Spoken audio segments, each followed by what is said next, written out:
جمال الكابولي يفجأها ويقول: نطالب بفتح الصندوق الأسود للفساد في العراق. والسوداني والحلبوسي يؤكدان دعم جهود مكافحة الفساد في العراق. ونائب يكشف عن موعد تطبيق سلم رواتب الجديد للموظفين. ورئيس حزب الحل جمال الكابولي ليوم الجمعة يدعو إلى فتح ما وصف بالصندوق الأسود لكشف الفساد في العراق بالأسماء والمعلومات. وقال الكابولي في تغريدة له على تويتر إنه لمعرفة الصور الكاملة لجائحة الفساد التي ضربت العراق لابد من فتح الملفات المصارف الحكومية والأهلية، وفي مقدمتها المصرف العراقي للتجارة TBI.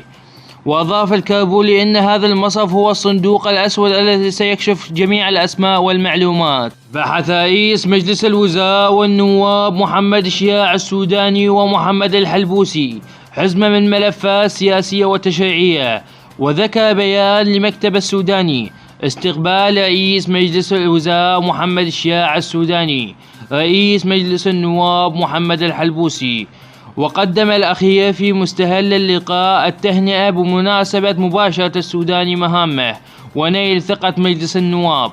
وعقد الجانبان وفق البيان اجتماعا بحث فيه مجمل الأوضاع العامة وعدد من الملفات السياسية والخدمية والتشريعية التي تهم الشأن العام.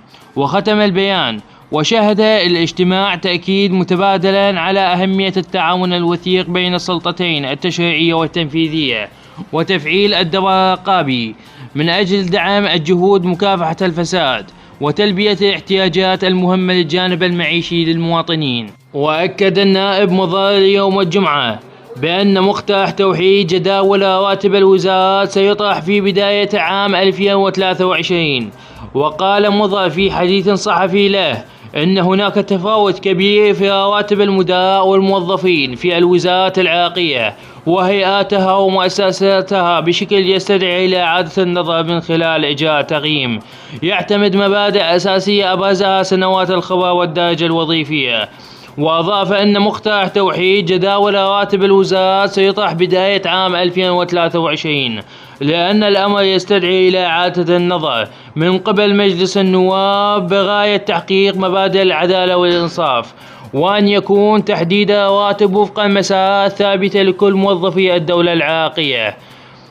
وإلى هنا ينتهي خبرنا إلى هذا اليوم. أشكر كل شخص تابعني إلى هذه اللحظة. دمتم في أمان الله وحفظه.